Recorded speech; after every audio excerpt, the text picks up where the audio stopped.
toutes et à tous et bienvenue pour cette émission du mois de l'imaginaire en compagnie de Gléna. On est en live cet après-midi et demain aussi pour deux plateaux pour parler de bande dessinée. Aujourd'hui, ça fait super longtemps qu'on ne s'est pas vu en fait. Ça fait vraiment des mois, donc je suis vraiment contente de vous retrouver pour cette émission. Et puis en plus, j'ai des invités de marque, que ce soit aujourd'hui et demain. Je suis très contente de faire cette émission et je suis sûre que vous aussi, vous allez passer un bon moment. Les mois de l'imaginaire, qu'est-ce que c'est ? C'est une opération que vous pouvez retrouver en librairie. Si vous allez dans les librairies participantes, et ce pendant tout le mois, vous pouvez, avec 2 BD imaginaires Gléna acheter, donc celles qui sont en lice, vous avez un lot de 4 écussons offerts. Waouh! Vous pouvez les broder sur votre veste en jean et être hyper mode et très stylé grâce à ces superbes écussons brodés. Donc n'hésitez pas à aller dans les librairies participantes. Trop important d'aller en librairie pour acheter vos bandes dessinées. Et comme à chaque fois pour les lives sur la chaîne de Gléna, aujourd'hui j'ai des bandes dessinées dédicacées à vous faire gagner. Et oui, donc pendant toute l'émission, vous allez faire !imaginaire au singulier.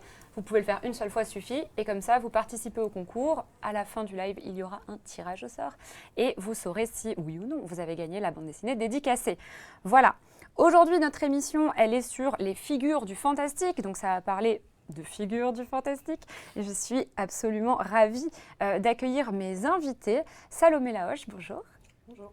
Donc Salomé, toi tu es autrice, on te connaît pour entre autres La vie est une corvée qui a été publiée chez Exemplaire en 2023, puis ensuite Ernestine et là récemment tu as sorti chez Gléna Ancoli du coup dont j'ai déjà parlé en live, si vous avez suivi mes lives sur ma chaîne. Donc on va pouvoir en parler davantage. Je sais que vous êtes super contents et contentes que je reçoive Salomé aujourd'hui parce qu'on a quand même pas mal parlé de Ancoli ensemble et au global de son travail. Donc voilà, je suis super contente de te recevoir aujourd'hui. Et vous la connaissez déjà puisqu'on l'a déjà eu sur la chaîne avec nous. C'était pas pour Gléna à l'époque, c'était vraiment pour le festival d'Amiens. On n'avait pas une maison d'édition qui collaborait avec nous ce jour-là.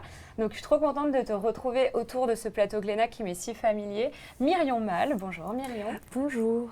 Donc toi aussi tu es autrice, on te connaît récemment pour C'est comme ça que je disparais et aussi Clémence en colère. Et là tout récemment tu as sorti Le problème avec les fantômes. C'est tout à fait ça. Donc édité chez Gléna, que j'ai adoré. De toute façon j'ai adoré vos 2 bandes dessinées qui en plus de ça étaient en haut de ma pile à lire. J'ai beaucoup de BD. Et à chaque fois, je suis en mode laquelle je lis en prochain.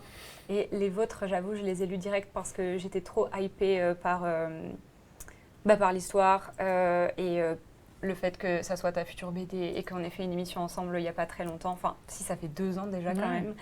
Mais donc voilà, trop contente. Je pense que ça va vous plaire aussi. Le chat, et peut-être que pour commencer cette émission qui parle, je rappelle, des figures du fantastique, et je rappelle que tout au long de l'émission, vous allez pouvoir faire !imaginaire pour tenter de gagner les 2 BD dédicacées. C'est sur ma chaîne Twitch, mais il y en a aussi sur la chaîne Twitch de Gléna, parce que je suis aussi en live sur la chaîne Twitch de Gléna. C'est twitch.tv/GlénaLive si vous voulez maximiser vos chances et participer dans les 2 chats, c'est tout à fait possible. On va commencer à entrer dans le vif du sujet. Salomé, Ancoli, de quoi ça parle ? C'est l'histoire d'une sorcière qui est née au Moyen-Âge, mais qui a le corps d'une femme de 27 ans et qui est égoïste et qui fait que de la merde et elle doit sauver le monde pour sauver sa peau, en gros. Ouais, parce qu'il y a une histoire d'espèce de conseil des sorcières qui lui met un ultimatum. Exactement.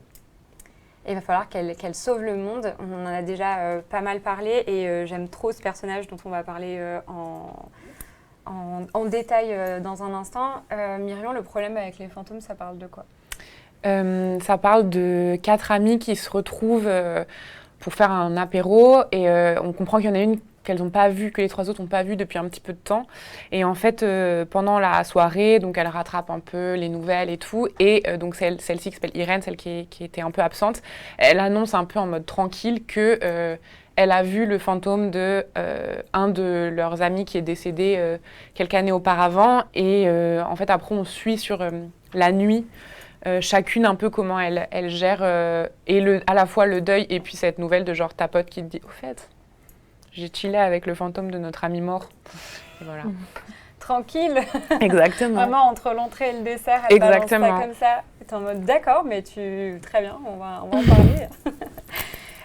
Donc vous avez toutes les deux, on a essayé de regrouper vos bandes dessinées en regardant un petit peu les points communs, etc. Et puis on s'est dit, les sorcières, les fantômes, c'est des créatures fantastiques. Salomé, qu'est-ce qui t'a attiré dans la figure de la sorcière pour écrire et dessiner Ancoli? Moi déjà je suis assez attirée par toute l'imagerie un peu Halloween, magie, machin. Ça allait être, je me disais que ça allait être kiffant à dessiner. Et que du coup il n'y aurait pas trop de voitures, de scènes de bureau, de trucs un peu chiants comme ça. Et que ça permettait aussi des trucs scénaristiquement. En fait, quand il y a de la magie, tu peux tout faire après. Donc voilà. Et je crois, je sais pas, le monde des sorcières, tout ça, c'est un truc qui me fascine un peu depuis que je suis petite. Ouais, genre t'as quoi comme rêve de trucs de sorcière que tu kiffais quand t'étais petite ou même après? Harry Potter, mais c'est cancel maintenant. Ouais. Donc, voilà. Non, sinon, je sais pas, j'adore le Seigneur des Anneaux. Après, j'avais un livre qui était trop bien, qui s'appelait L'imagerie des sorcières et des fées, que j'ai poncé. Ah, mais c'est l'édition avec les petits carrés. Ouais, c'est un peu je vois. fluffy la couve et tout. Ouais, Voilà. j'adore. J'étais obsédée par ce livre. Ouais. Avec J'avais la sorcière camomille, moi. Je la Mhm. kiffais de ouf. Elle était trop cool. Moi aussi, j'avais fait. vraiment ce truc d'aimer les trucs qui faisaient un peu peur en mode Halloween, etc. Mhm. Les sorcières, c'était trop pour moi. Je kiffais ça de ouf. Donc c'est ce qui t'a attiré dans cette figure de la sorcière. Tu t'es dit, voilà, je vais faire un truc un peu magique. Et puis, tu peux tout faire quand il y a de la magie. D'ailleurs, la sorcière, elle est souvent liée au féminisme. On parle de la sorcière aussi pour parler de féminisme. On parle de fantômes pour parler de mémoire, pour parler de deuil. Et je me demandais en quoi est-ce que ces archétypes viennent servir votre récit, Myriam? Moi, justement, je crois qu'il y a... En fait, ce qui m'intéressait dans la figure du fantôme aussi, c'était que c'est la première fois que je fais une bande dessinée, à part des fanzines que j'ai fait au début, quand je commençais à faire de la BD, où je fais pas un truc hyper terre-à-terre, hyper quotidien, hyper banal. Et en fait, là, je trouvais que c'était chouette de venir prendre cette figure du fantôme qui est rattachée à plein de choses, genre... que ce soit le fantôme avec le drap qui dit bouh, ou genre un truc un peu plus monstrueux, ou un truc effrayant, et d'en faire... et en fait, justement, tout cet imaginaire-là, il vient raconter ce que c'est qu'un fantôme, et ça me permet, moi, à côté, de créer ce personnage-là qui est assez doux, qui a une forme un peu humaine, mais jaune fluo, il fait pas peur, il est pas non plus hyper triste, il est pas déformé, et en fait, ça permet de juste, ah oui, c'est un peu bizarre parce qu'on sait ce que c'est qu'un fantôme, et en même temps, moi, je peux un peu m'amuser et aller dans un truc vachement... c'est vraiment leur discussion et tout, c'est très... c'est pas quotidien parce qu'on parle pas souvent avec les morts, mais en tout cas pas moi. Mais ça permet justement de pas avoir à expliquer les règles, etc., de ce que c'est qu'un fantôme. Et puis évidemment, par rapport au deuil, ça semble très logique, quoi. Ça permet en fait de travailler à partir du cliché, de faire un peu ce qu'on veut.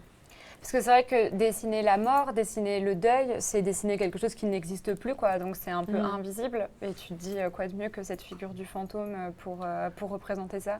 Oui, c'est ça, et ça lui donne une corporalité. Et en même temps, moi, je voulais trop qu'on ait ce pantone fluo, et il a cette espèce de forme toute lisse et tout. Et comme ça, il ressort, mais il n'est pas non plus... C'est pas du orange fluo qui est hyper fort, genre il est juste un peu décalé. Et j'aimais bien... et voilà, qu'il soit présent et qui permette le dialogue, parce qu'aussi je trouve que c'était peut-être plus simple pour moi d'écrire justement ces réflexions autour du deuil que de faire que c'est juste des personnages, même s'il y en a qui ont un peu des monologues intérieurs, mais c'est peut-être plus fun aussi dans la narration d'avoir une sorte de dialogue plutôt que juste des personnages qui sont toutes seules avec elles-mêmes en mode genre « quand je pense que tu m'avais dit ça ». Oui, c'est plus pratique pour introduire des phrases que le fantôme pourrait dire au personnage principal, donc ici à Irène, mais... Oui, et puis en plus, on ne sait pas tout le truc du livre, et c'est pas un spoil ou quoi, c'est qu'on ne sait pas s'il est vraiment là, si ça vient de elle, et aussi même justement dans le dialogue, je trouvais que j'ai essayé, moi c'était ce qui m'avait amusé entre guillemets, c'était de pas donner de réponse, et même moi de devoir trouver une sorte d'équilibre entre est-ce que c'est elle qui a ses réflexions toute seule ou est-ce qu'au final, il y a vraiment cette... Ouais, est-ce et que tout le monde c'est peut décider. la figure fantastique, C'est est-ce ça. que c'est réel, bien sûr. Et tu l'as pensé comme ça dès le début, le fantôme, ce jaune fluo, ce visage qui est un peu rassurant, le côté pas du tout spooky quoi, du fantôme. Bah ouais, en fait, au début, j'avais fait cette histoire, en gros, je l'avais fait en 2017, c'était un petit fanzine, c'était juste le début. Et j'avais tout de suite cette forme-là du fantôme. Bon, c'était en noir et blanc, c'était un truc photocopié. Donc, juste, en fait, c'est ça, une forme humanoïde et la boucle d'oreille. Donc, il a le détail de la boucle d'oreille. Et après, ce qui est drôle, c'est que j'ai voulu en faire un court-métrage. J'ai fait une maîtrise en cinéma, en recherche-création. Et c'était mon projet. Bon, bref, je voulais en faire un court-métrage. J'ai écrit un scénario. Et là, par contre, j'avais la question de comment faire, parce que dès que tu es avec des acteurs, des prises de vue réelles, c'est beaucoup plus difficile, même si tu prends une personne, tu la recouvres de couleurs fluo, bon, bah, ça fait quand même un peu peur, quoi. En tout cas, c'est bizarre. Et là, donc, quand je suis revenue vers le dessin, même avant de faire le livre, quand j'avais juste fait des petits posts Instagram avec cette histoire, tout de suite, j'avais mis cette espèce de jaune pastel, mais un peu fluo, parce que je trouve que bah, c'est ça, il y a cette idée de bizarrerie, et en même temps, ça reste très doux, et voilà. Et donc, ouais, ça a été un peu évident. Pareil, les yeux bleus, assez vifs. Enfin, je trouve que c'est ça, c'est des couleurs... Enfin, c'est pas les couleurs qu'il y a dans le reste du livre, et donc il est vraiment démarqué. Et en même temps, j'aimais bien parce que vraiment, je voulais pas qu'il fasse peur, je voulais pas qu'il soit non plus trop réaliste, en mode genre masque mortuaire ou quoi. Donc ça permet de... C'est ça, je crois que j'aime bien, ça fait un peu... C'est un peu à côté du normal, quoi. Ouais, je vois, c'est réussi. Est-ce que je me demandais, toi par exemple Salomé, est-ce que tu as fait des recherches en particulier pour les sorcières, pour l'univers fantastique dans lequel Ancoli elle évolue? Non, pas du tout. Non, Donc j'y suis allée au feeling total, un peu en inventant des propres règles et en essayant que ça ait une cohérence. Mais du coup, c'est un peu compliqué quand tu dois genre inventer des sorts et te dire est-ce que c'est possible et nanani nanana. Mais non, franchement, j'y suis allée un peu YOLO, en usant en même temps de références que j'avais déjà et en essayant de faire des blagues un peu autour de l'heroic fantasy, des codes, de ces trucs-là. Mais Ouais, parce qu'on le voit bien dans Ancoli, il y a plein de créatures fantastiques différentes, mais du coup, toutes celles-là, elles sont dans ton imaginaire, quoi. Ça nourrit instantanément. oui, bah, en plus, c'est jamais des trucs que j'ai inventés, quoi. C'est l'imaginaire collectif, Ouais. des trucs qui ont aidé. Enfin, c'était plutôt jouer avec les codes et des trucs déjà existants que d'inventer vraiment des trucs, je pense.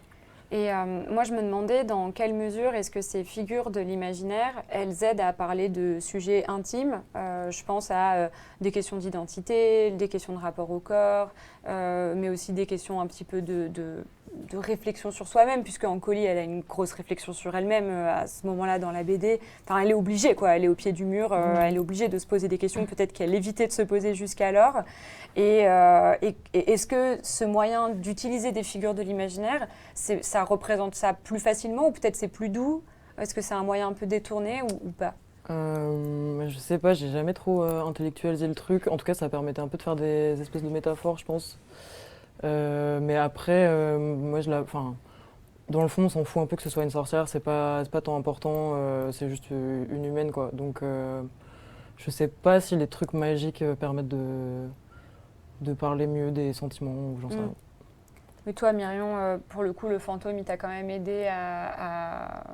T'as pas forcément fait de recherche autour du fantôme et dans les médias autour de nous. En fait, moi, je suis genre hyper terre-à-terre dans la vraie vie. Genre, je crois pas à la magie, je crois pas aux sorcières, je crois pas aux fantômes et tout ça.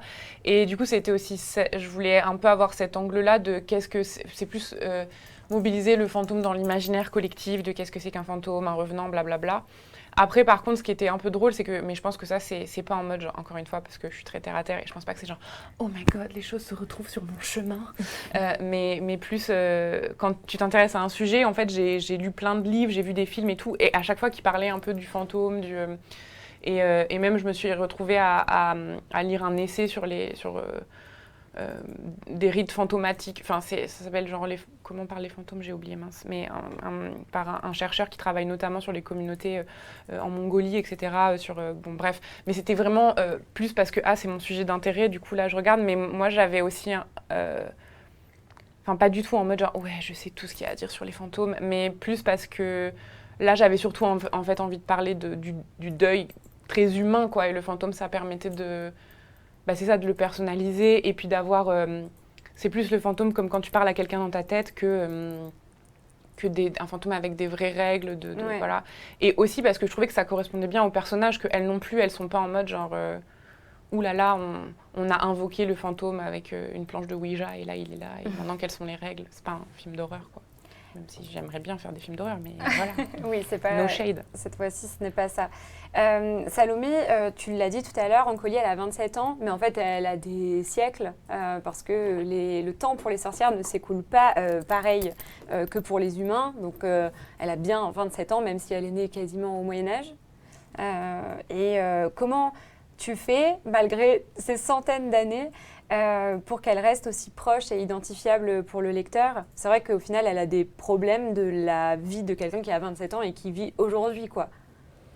En fait, je pense que c'est un personnage qui est un peu construit autour de l'idée que justement, elle a des siècles et des siècles d'expérience et que pourtant, elle continue à faire de la merde en boucle et qu'en fait, elle acquiert aucune sagesse, mais une très grande lassitude de la vie parce que c'était trop long. Et du coup, je sais pas, j'ai juste fait un personnage de meuf de 27 ans.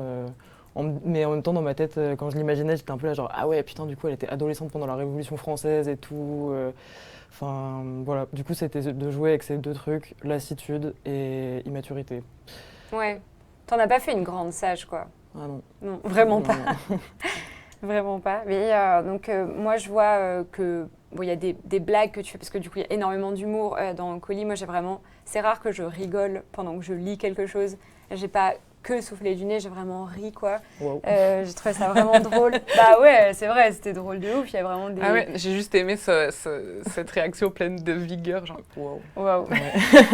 Wow, quite impressive. Mais je sais pas si je l'ai envoyé à Gléna, je suis désolée, mais il y a une planche qui m'a fait trop rire, c'est la page 12 là, où genre Ancoli, elle boit son thé avec son ami fantôme, qui est pas vraiment son ami. En plus, la pauvre, ça a l'air d'être une amitié à sens unique. Non, ça a l'air elle se fait terrible. maltraiter, c'est horrible. Ouais, vraiment. Donc, elle essaye de lui parler, quoi, de faire des trucs que les amis font dans la vie.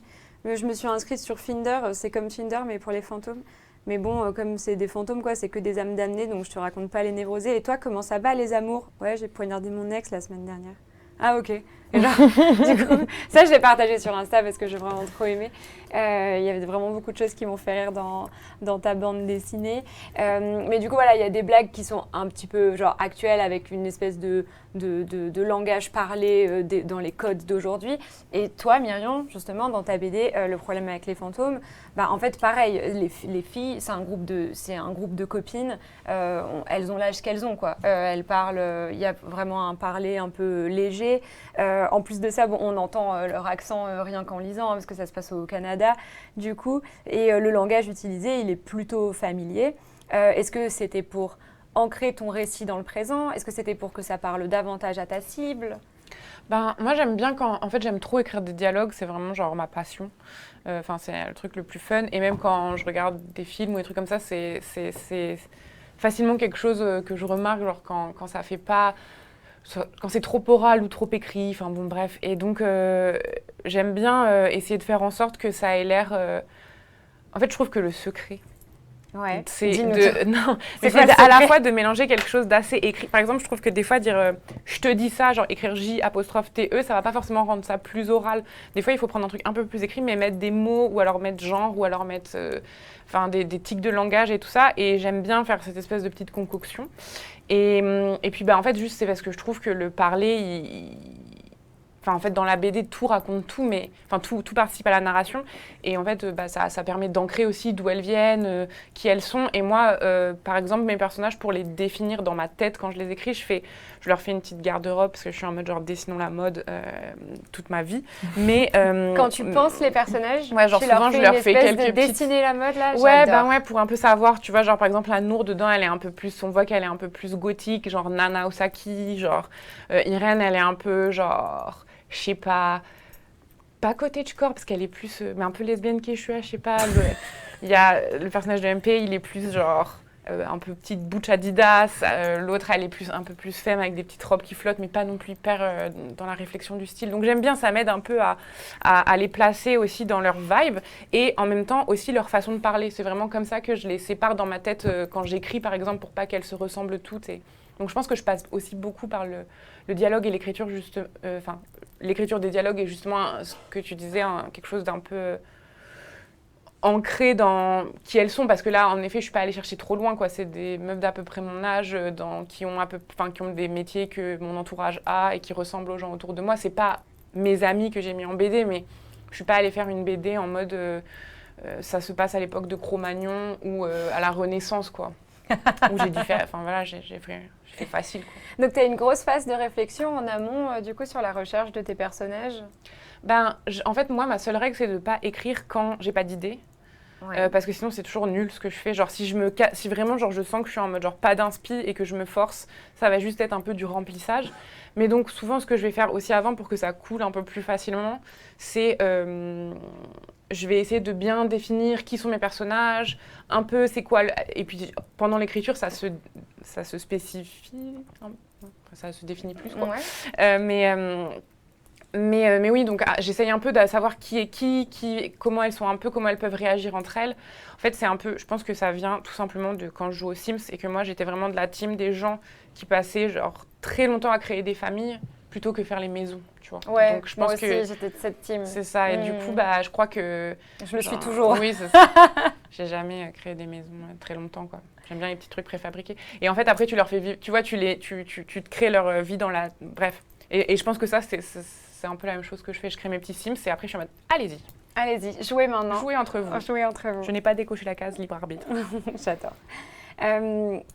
Est-ce que toi aussi, tu as pensé à des personnages en amont ou est-ce que c'est venu comme ça? Parce qu'Ancoli, elle n'est pas toute seule. On l'a dit tout à l'heure, il y a son ami qui n'est même pas son ami fantôme. Il y a aussi son ex qui a un rôle un peu majeur, vampire, qui a une histoire. Est-ce que tu les as pensés en amont, ces personnages? Est-ce que ça t'est venu comme ça? Moi, mon processus de travail, ça va être plutôt genre, j'ai une petite idée à la base et après elle grandit, elle s'installe dans ma tête, elle vit un peu sa vie propre. Et du coup, en fait, ouais, t'as un peu des personnages qui sont en location longue durée dans ton cerveau et ils existent tout seuls. Au début, ça va être un peu des personnages prétextes pour faire avancer un pan de l'histoire. Et puis finalement, tu finis par te demander, mais alors c'est quoi par exemple sa couleur préférée, sa famille, tu vois? Tu leur crées un peu un background et je sais pas, ouais, du coup, moi j'écris pas les trucs sur papier avant de commencer à bosser. Et du coup, ouais, c'est plus une histoire de. Ça fait son petit bout de chemin dans la tête. Tu disais dans une interview que tu travaillais sans storyboard, que tu travailles planche par planche. Et moi, je me posais une question pour Ancoli. Ancoli, c'est un petit peu, sans spoiler, c'est un peu divisé en deux parties. Il y a un peu le début où c'est un peu slice of life de sorcière, slice of life de sorcière de 27 ans complètement paumée. Et ensuite, il y a cette fameuse quête où elle va devoir sauver sa peau auprès du Conseil des sorcières. Et je me suis demandé, avec cette construction du livre en deux parties, est-ce que tu as dû passer par cette case de storyboard ou est-ce que tu as gardé ton mode de travail original?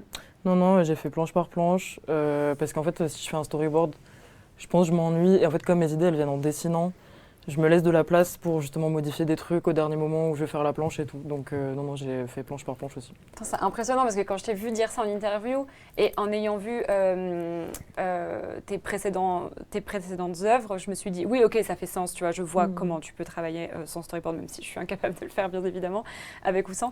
Mais je me suis dit putain, ça se trouve pour Ancoli, elle a dû se poser des règles, quoi. Mais en fait, même pas, c'est fou, c'est très impressionnant. Donc, est-ce que toi, par exemple, non, je pense pas, en fait, vous avez répondu à cette question, tout simplement, au fil de notre conversation.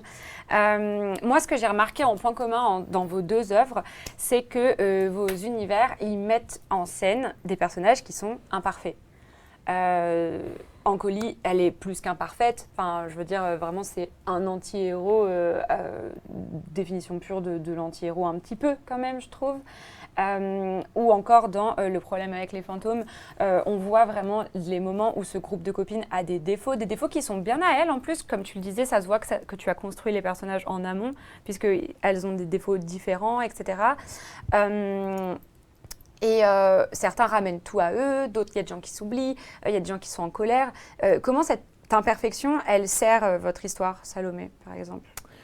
Je sais pas, moi de toute façon, j'aime pas les personnages parfaits, je trouve ça relou à lire, voilà. Donc je trouve que ça sert en tout cas un peu un côté comique. Et en fait, c'est difficile d'apprécier les gens très pénibles dans la vraie vie, mais en livre, c'est OK. Donc c'est le moment un peu aussi de faire une sorte de défouloir de plein de trucs. Et je pense que c'est aussi pour ça que parfois les gens se reconnaissent, quoi. Là, moi, je fais pas mal de personnages qui se comportent très mal, et peu de gens le font dans la vraie vie, mais peut-être qu'ils aimeraient bien, ou qu'on a tous un peu une petite pulsion dark en nous. Donc tu dis, j'aurais pu faire ça en fait. Ouais. Ouais. Bah, à chaque fois, moi, je fais un peu des personnages de moi en pire, quoi. Ouais. Et du coup, voilà. Mais je comprends. Yes, bonne conclusion. Merci Salomé.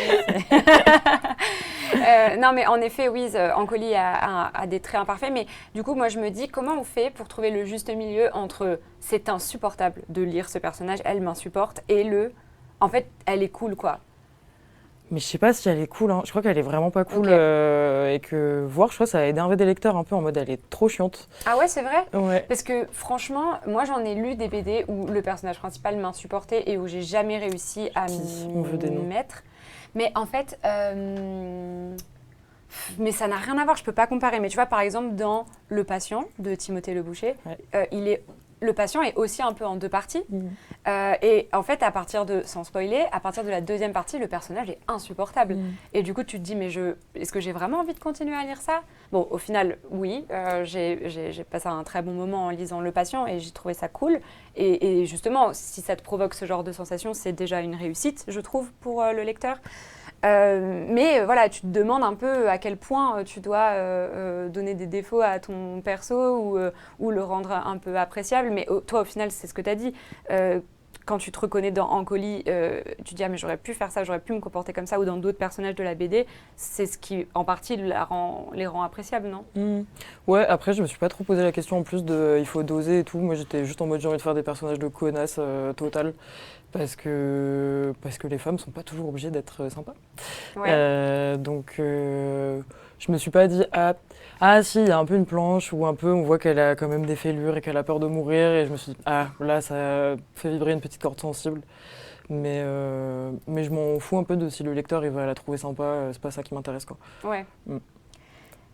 Et toi, Myrion, pareil, donc les filles, elles ont vraiment toutes des défauts. Je pense à une scène en particulier. Même le fantôme, il est imparfait. À un moment donné, tu en parles, et ça, j'ai trouvé ça trop intelligent. Je ne veux pas spoiler, il faut vraiment lire la BD. Mais à un moment donné, les filles qui font le deuil de leur ami, qui faisait partie de leur groupe d'amis, se disent « Mais en fait, de toute façon, il me saoulait quand il faisait ça. Tu te rappelles quand il faisait ça, c'était insupportable. » Et en fait, elles se mettent à critiquer leur ami décédé, mais c'est pas du tout violent comme scène, quoi. C'est presque un petit peu... c'est émouvant, en fait, parce qu'elles se rappellent leurs défauts, etc. Et donc, même le fantôme est imparfait. Et cette imperfection, elle est utilisée par le groupe de filles pour essayer d'avancer et de faire le deuil. Est-ce que tu peux nous parler de cette idée, du fait qu'elles partagent la douleur entre elles en parlant de cette personne, de cette amie perdue, et aussi elles revendiquent leur deuil chacune. Par exemple, je pense à la scène où Anne s'emporte et elle dit « Mais en fait, c'était mon meilleur ami, c'est mon fantôme. » Et elle le possède.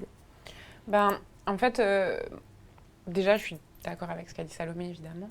Mais sur le fait que... Moi, ce qui m'intéresse, en fait, c'est vraiment, comme j'arrête pas de dire, mais c'est le banal et le quotidien, et dans le sens où je suis pas tant intéressée, ni en tant que spectatrice ou lectrice, ni en tant qu'autrice, à faire des épopées, quoi, des trucs hyper intenses. J'aime bien les trucs un peu mid, mais pas dans la qualité, mais dans ce qui est raconté, parce que j'aime trop regarder les petites nuances, un peu décortiquer tous les trucs et les petites émotions et tout. Et donc pour ça, en fait, les gens dans la vraie vie, ils sont pas parfaits, ils sont pas... et souvent, d'ailleurs, les personnages trop parfaits, c'est des personnages vecteurs, c'est-à-dire c'est genre Candide, tu vois, tu marches avec lui pour apprendre une leçon sur la vie, mais c'est pas t'es pas là pour... je pense qu'il faut se méfier du truc de s'identifier, mais plus dans le truc, t'es pas touché par ses émotions, quoi. T'es juste en mode genre, quelle leçon philosophique vais-je apprendre aujourd'hui? Et voilà, et donc il y a ça. Et puis par rapport à... je crois qu'il y avait aussi le truc où me dire, oh là là, qu'est-ce qui se passe si jamais une personne te dit un truc absolument absurde? est-ce que tu crois la personne? Est-ce que tu mets ça en doute? Est-ce que des fois dans sa tête on a envie de se dire bien sûr si cette personne me dit ça je lui fais confiance, j'y croirai, mais en vérité qu'est-ce que ça serait? Donc là il y avait aussi cette volonté d'un peu démêler ça et justement ce truc de Anne, c'est qu'elles sont pas toutes en mode ce n'est pas réaliste, comme elles sont quand même en deuil. Il y a un peu un truc où par exemple Anne elle est en mode genre une sorte de jalousie, mais c'est pas une jalousie au final envers Irène, c'est aussi t'as pas exactement bien processé des émotions et donc là elles sortent un peu n'importe comment et ça m'intéressait un peu d'aller de raconter ça. Et encore une fois, c'est pas un truc réaliste, il y a une seule version. C'est vraiment, enfin, je dis jouer aux Sims, mais c'est parce qu'il y a vraiment un truc c'est moi qui m'imagine ça et qui construit ça dans ma tête. Et c'est des petites briques que je mets ensemble. Et voilà. Et puis, enfin, pour le truc désolée, j'ai fait en 3 parties. Ça, je peux être introduction, 3 parties, conclusion. C'était ce que j'attendais. Exactement. C'est très bien. Et en fait, par rapport à ce truc du fantôme qui n'est pas parfait, c'est une de mes amies qui me parlait d'un deuil à elle où elle disait en fait... ça m'aide pas du tout de penser à cette personne comme parfaite parce qu'en fait des fois elle me faisait chier, des fois elle était pas cool et en fait j'ai pas du tout l'impression de lui rendre hommage si jamais je me rappelle pas de tout ça et ça m'aide pas du tout dans mon deuil et je me disais que enfin j'étais en mode c'est vrai parce qu'il y a un peu cette idée qu'on va lisser, qu'on va un peu comme en final, enfin il y a un peu ça dans le livre aussi où je trouvais ça intéressant de mélanger deuil amoureux et deuil d'une personne qui est décédée. Oui, parce qu'on suit aussi une rupture en filigrane dans cette BD, bien évidemment. Ouais. Et où du coup, des fois, il y a des émotions qui sont un peu pareilles, mais par exemple, on va te dire, dans la rupture, au final, quand tu l'as digérée, c'est quand tu te mets, si c'était une bonne relation, tu vas juste penser aux moments joyeux.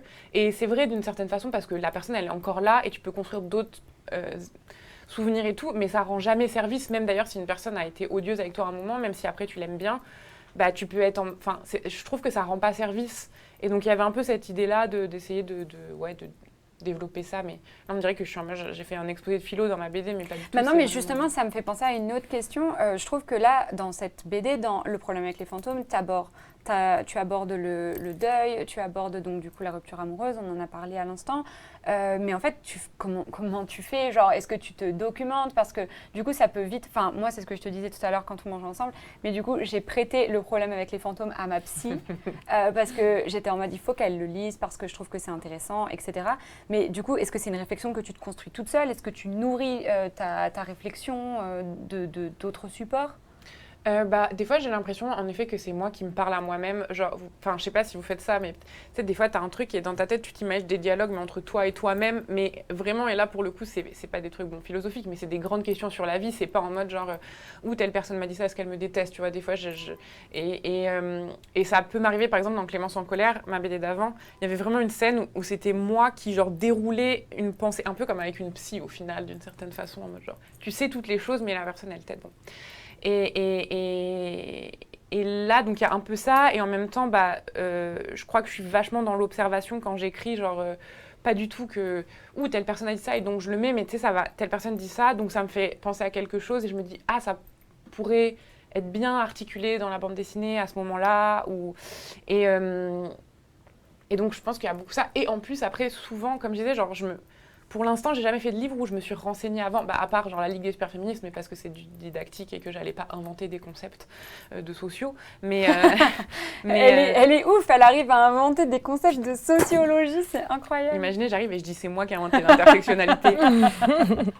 Vous le saviez pas, mais je rigole, c'est une blague. C'est une féministe qui s'appelle Kimberly Crenshaw. Et une afroféministe. Bref, pardon. Tout ça pour dire que... mais souvent, quand je travaille sur des sujets, par contre, ça m'arrive de lire des choses, de regarder des films qui vont être sur le même sujet et où forcément, ça va m'orienter et pas du tout en mode genre, je vais prendre la même chose, mais ça vient nourrir un peu et vraiment, moi, j'aime trop faire de la BD, mais j'ai vraiment l'impression de construire un peu un truc dans ma tête, mais pas en mode genre, le talent et c'est l'inspiration divine, mais plus une genre... épiphanie. Mais ouais, non, c'est plus comme, c'est ça, une petite réflexion et où je mets des petites choses ensemble et des fois je suis en mode, mais ça marcherait bien et tout. Et moi, c'est la partie fun, pour le coup, moi je fais des storyboards et genre ça, c'est ma partie préférée. Après, il y a la partie au propre et là je suis en mode, oh non, pourquoi? C'est si long. C'est méditatif un peu en même temps. Ouais. Est-ce que, genre, quand vous avez des idées pour écrire, Est-ce que vous les notez genre dans vos notes de téléphone Un peu. Moi, j'ai un peu ça. Et du coup, mes notes de téléphone, c'est genre des listes de courses, des rendez-vous. Après, genre une espèce de sophisme trop bizarre sur la vie et tout. Mais aussi, beaucoup, je note pas et je perds plein d'idées. Et je me dis, il faudrait que j'ai un calepin, quelque chose. Voilà. Ouais, ton téléphone, tu l'as plus qu'un calepin en général, mais... Ouais, mais tu peux pas trop dessiner sur le téléphone. Parce que moi, des fois, un peu... Là, j'ai retrouvé des carnets où j'avais écrit des blagues là, pour la prochaine BD que je suis en train de faire. Et j'étais en mode, putain, merci, je les ai marquées et j'ai fait des dessins et tout. Les notes, ça, des fois, t'as des trucs, ça paraît absurde quand il n'y a pas de trucs visuels. Ouais, ok, qui accompagne. Parce que justement, j'avais vu un truc qui m'a fait rire récemment que j'ai vu sur l'application de notes des meufs où il y a des listes de courses et des sophismes et des envolées lyriques et des et des textos que t'enverras jamais. Et après, genre une musique random que quelqu'un t'a dit à un moment. Et carottes, oignons, échalotes. Ah, ok. Tout à l'heure, dans le métro, il y avait la meuf à côté de moi, elle lisait ses notes de téléphone et elle se tapait des barres. Et c'était juste des petites pensées, machin. Genre, je me suis dit, c'était des souvenirs. Non, elle lisait genre des petits, je me rappelle plus, genre, ouais, quand tu rentres de vacances, nanana. Et elle se tapait des barres. Et j'étais en mode, j'ai envie d'être cette femme. Tu peux l'être. Si ouais, genre. Faut que tu continues à faire des notes sur le téléphone. Vous traitez toutes les deux de sujets plutôt lourds, même si justement on retrouve quand même de l'humour, de la douceur. Comment on trouve l'équilibre dans l'écriture, Salomé ? Je sais pas. Je sais pas. Là, tu me poses une colle, là. Non, mais c'est vrai que mais moi, je me demande pas trop comment faire quoi quand j'écris. Juste, j'écris, je fais le truc et je réfléchis même pas plus tard, d'ailleurs. Je réfléchis jamais, en fait. Quand est-ce que je réfléchis, d'abord ? Je suis con, putain. Non, moi, j'aime trop faire des blagues et c'est les BD aussi que je préfère lire, c'est avec de l'humour. Et les trucs 100% ouin-ouin, j'ai du mal. Donc, je trouve que plus le sujet est grave, plus il faut faire des blagues, quoi. À peu près. Ah, donc si, tu réfléchis, du coup. Ah ouais, genre j'ai des neurones et tout, tu vois, mais je me dis pas manuel de comment écrire un livre, que ce soit bien équilibré. Plus, je me dis quel livre moi j'aimerais bien lire.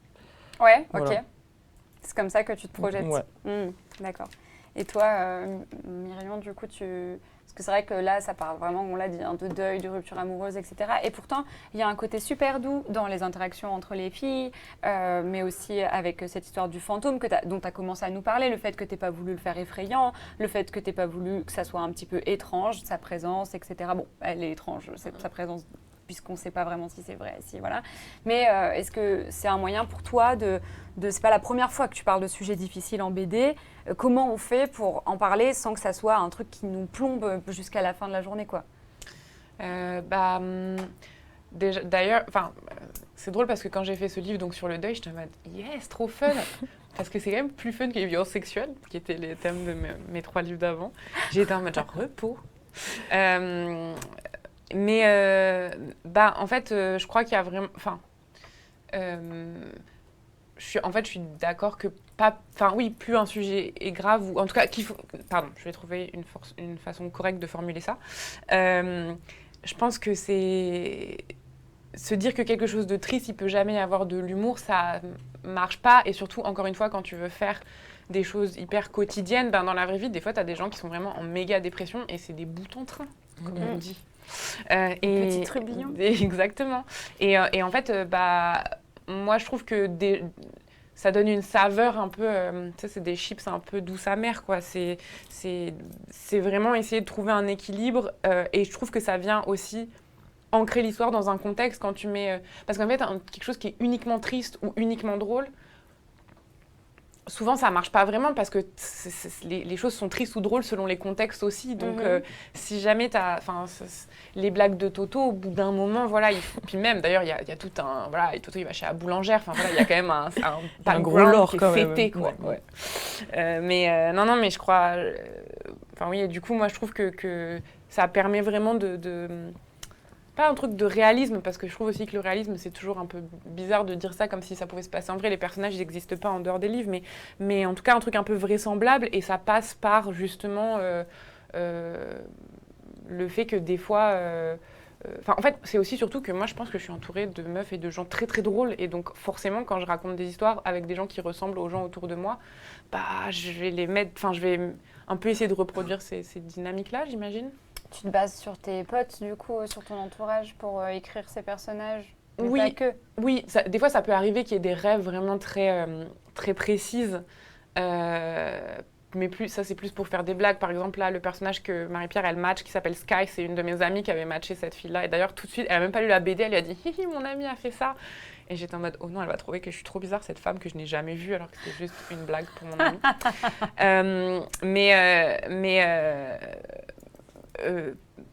c'est pas genre que je prends mes amis et que je les mets dedans, c'est plus j'essaye que les...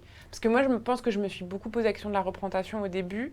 Et en fait, très vite, tu vois que la question de la représentation, quand elle est justement de la représentation pour la représentation, on finit avec genre des femmes noires, flics et présidentes des États-Unis. Et les gens, ils sont en mode, c'est bon, c'est woke. Et t'es en mode, bah, en fait, non, parce que vous mettez ça un peu pour vous dédouaner, alors que c'est pas une vision de la société qui est vraisemblable et intéressante. Et du coup, là, je me dis d'essayer de montrer aussi ce à quoi mon entourage ressemble. C'est pour ça, par exemple, dans mes BD, c'est plein de lesbiennes, parce qu'en fait, les lesbiennes, souvent, elles traînent entre lesbiennes et personnes queer et entre meufs, et voilà. Et en fait, c'est pas en mode genre, je vais appuyer mon agenda, c'est que là, c'est pas genre, voici leurs seules amies qu'elles ont dans la vie. Mais il y a quand même un truc de vouloir... d'essayer de donner une certaine cohérence. Et donc, pour ça, je crois que je regarde un peu les gens. Enfin, c'est ça, je suis beaucoup dans l'observation, comme je disais. Et voilà. Justement, en parlant de tes personnages, il y a le personnage de Nour que j'ai vraiment beaucoup aimé dans ta bande dessinée. À un moment donné, page 114, elle dit moi, ma cousine, donc sa cousine qui subit une rupture amoureuse en ce moment, ma cousine, elle s'éparpille plutôt que de vivre ses drames. C'est ce que tu dis. Et ça m'a fait penser à Ancoli. Je trouve qu'elle s'éparpille au lieu de vivre ses drames. Est-ce que tu penses que c'est son cas ? Ouais, on peut dire ça. De toute façon, elle fait un peu tout le temps pour remplir le vide et pas trop réfléchir à elle-même, quoi, je pense. Ouais. Donc, ce qui fait quelqu'un d'un peu chaotique. Et c'est comme ça qu'ensuite, est-ce que tu penses qu'elle doit aller vivre ses drames ou est-ce que tu penses que cette histoire de se mettre des œillères pour pas continuer, ça lui sert, ça la dessert ? Non, je pense que ça la dessert. C'est c'est pas un être humain formidable, du coup. Non, peut-être qu'elle ferait bien d'aller chez le psy, finalement. Et lui prêter sa BD qui parle d'elle-même. Ouais. Putain, il y a ça qui a été écrit sur moi, j'ai trop honte. Est-ce que c'est comme ça que vous me voyez ? D'un point de vue du dessin, on a un peu commencé à en parler, mais là, on va en parler un peu plus en détail. Salomé, moi, je trouve qu'en te lisant, j'ai beaucoup pensé, tu vas peut-être me dire n'importe quoi, pas du tout, mais moi, ça m'a fait penser à des livres de Cherche et Trouve. Genre Où est Charlie, quoi ? Ouais, un peu. Mais genre, quand j'étais petite, j'adorais les planches avec énormément de détails et plein de petits trucs à chercher, à trouver, à lire. Et du coup, le genre de planches où tu pouvais jouer à l'intérieur. Je ne sais pas si vous faisiez ça quand vous étiez petite. Genre, comme toi avec l'imaginaire des sorcières, en fait. Genre, c'est tellement riche et nourri que du coup, tu es en mode, OK, je peux me faire une histoire là-dedans, en mode Sims. Mais du coup, voilà, cette planche qui était montrée à l'instant, qu'on peut peut-être continuer à montrer, je la trouve folle. Est-ce que c'était une inspiration pour toi de chercher Trouve ou est-ce que c'est moi qui fabule ? Non, c'était pas forcément une inspiration, mais après, c'est vrai que j'aimais bien quand même les illus avec beaucoup de détails et tout. Après, moi, il y a un double truc qui est que, en fait, j'ai un dessin pas très solide et du coup, le fait de mettre des détails partout, c'est un peu cache-misère aussi, tu vois. On voit mal que la perspective, on voit moins que la perspective, elle est ratée si t'as 40 000 objets en bordel par terre. Voilà. Et après aussi, je crois que je suis juste quelqu'un qui aime bien les objets et du coup, ça me fait rire de les replacer un peu dans des BD. Mais j'aime bien les trucs un peu foisonnants. Voilà. Parce que à peine rentrée dans la BD, tu commences direct par un truc que j'adorais quand j'étais petite. Tu commences par un plan. Donc c'est le château de Ancoli, là où elle vit. Et on voit du coup toutes les pièces, le salon, la cuisine, la bibliothèque, la chambre de Michel, son crapaud. Mais au final, il dort avec elle. Ouais, il dort un peu avec elle. Non, on les voit pas dormir ensemble. Il vient la réveiller au début, mais peut-être qu'il est descendu de sa chambre. Ouais, mais ils ne dorment pas ensemble. La piscine à boules, etc. Et bon, pareil, du coup, moi, j'ai un peu, quand j'étais petite, j'adorais me balader dans ce genre de trucs. Donc bon, c'est un peu un mood dans lequel... Ah, surprise. C'est un peu un mood dans lequel tu nous plonges dans la BD. Et du coup, ça fourmille de détails. C'est les grenouilles qu'on avait au live qu'on a fait avec Lou, avec Julien Nil pour Lou. Okay. Voilà, il y avait des grenouilles partout. C'est ok si je joue avec pendant le reste de l'émission? C'est ton fidget toy de l'émission. Ok, impec. Sur une peux- sensorielle. Non, allez, c'est bon. Tu peux suis garder la adulte. grenouille sensorielle si tu veux, on te jugera pas. Donc bref, du coup, oui, j'aime beaucoup le fait que ça fourmille de détails, etc. Mais de toute façon, je sais pas, j'ai l'impression qu'en BD, enfin, pour parler à plein d'auteurs et d'autrices, j'ai l'impression qu'ils arrivent quand même à s'affranchir de la rigidité de la perspective et du réalisme, genre... Ouais, je sais pas, moi j'ai plus l'impression de faire ce que je peux avec ce que j'ai et Ok. que je ferais peut-être pas les mêmes histoires et peut-être pas les mêmes dessins si justement j'avais des notions de perspective et de... Voilà, si j'avais pas séché ces cours-là à l'école, quoi. Ok, je vois. J'avoue, moi, des fois, je trouve ça énorme. Je suis en mode, je fais un dessin, je suis en mode, j'ai toujours mon métier, autrice de bande dessinée, la perspective, je connais Ouais, pas. on en en mode avait parlé énorme à délire, Amiens, toutes ouais. les deux, tu m'avais dit, mais moi j'ai une certaine... Enfin, t'as une liberté dans le trait où on voit que tu t'affranchis de ce genre Ouais, mais j'ai eu des cours de perspective, j'étais pas la meilleure, soyez étonnés. Et après, des fois, t'essayes. Je pense que tant que ça part pas trop en vrille pour l'œil, c'est aussi marrant que ça soit biscornu, quoi. Mais je pense qu'on, enfin, pas, on vient du même endroit, mais clairement, on n'est pas en mode, et si seulement je dessinais comme Manara? Oui, clairement, je pense qu'on ne cherche pas à être des grosses brutes en dessin C'est et c'est, en vrai, moi c'est pas trop ça d'ailleurs qui m'intéresse dans les BD. Enfin, je lis rarement une BD en me disant putain, l'histoire était chiante, mais les dessins formidables. Ouais. Je préfère une bonne histoire, je préfère des bons dialogues à des bons dessins, quoi. Ouais, tu penses que ça fonctionne? Et c'est vrai qu'il y a 2-3 ans au Festival d'Angoulême, il y avait une BD qui avait été récompensée, qui avait eu un prix, où tu sais, c'était juste vu du dessus des personnages. Alors je l'ai pas lu, mais Je ouais. suis désolée, je sais plus comment ça La s'appelle. couleur des cheveux. Non. Oui. Même pose que c'est. La Ouais, couleur mais- de quelque chose. Pour lui. Je vous dis. Et en fait, c'est vraiment des schématiques. Mm. Tu sais, et genre, c'est des plans vus du dessus et les personnages sont représentés par des ronds qui se déplacent, etc. Bon, voilà. Donc, Mais- est-ce qu'on peut faire une bonne BD sans avoir... Oui, et puis en plus, je trouve que c'est pas. Je pense que. Attention. Je trouve que cette idée du bien dessiné, elle est très masculine aussi.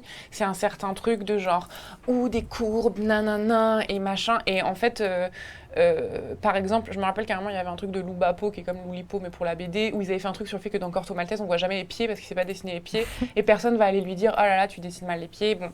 Et alors que les gens qui sortent un peu de cette espèce de truc franco-beige, ligne claire, machin, on va beaucoup plus vite dire qu'ils dessinent, et souvent qu'elles dessinent mal ou qu'elles savent pas dessiner. Alors que moi, je trouve que justement, la BD, un truc qui est trop bien, c'est que le dessin, il raconte autant que le texte. Et en fait, selon comment tu dessines, tu racontes autrement. Moi, je trouve qu'un bon dessin de BD, c'est un dessin qui est fluide, en fait, où tu te dis pas, oulala, ça sort un peu de la lecture, etc. Des fois, il y a des gens, c'est des brutes en illustration, et tu lis leur BD, et t'es en mode, c'est catastrophique. Bon, là, j'exagère, et j'ai pas d'idée précise en tête, mais... Et des fois, il y a des gens, comme par exemple Elisa Marodino, où t'es en mode, bon, elle est super forte en illustration, je pense qu'elle va être moins forte en BD, et là, elle en est fait, hyper elle forte est en BD, géniale. c'est C'est énervant, abusé. ça me saoule, là. Ouais, La mais- mus. Mais en fait, je trouve que c'est ça, genre un bon dessin de BD, c'est un dessin qui te laisse faire tout ce que tu veux. Et en fait, moi, il y a des dessins qui m'émeuvent terriblement et que je trouve mais d'une beauté infernale. Et en fait, c'est pas, ça va rarement être un truc bien dessiné, qui ça est aussi un truc très chasse-gardé. Et d'ailleurs, pendant longtemps, le manga c'était mal dessiné, alors qu'en fait, c'est aussi parce que c'est notre regard français, blablabla et tout ça. Mais c'est très sociétal et je peux le dire car j'ai un diplôme de sociologie. Mais Donc quel diplôme n'as-tu pas? Écoutez, j'ai énormément de diplômes qui ne servent à rien.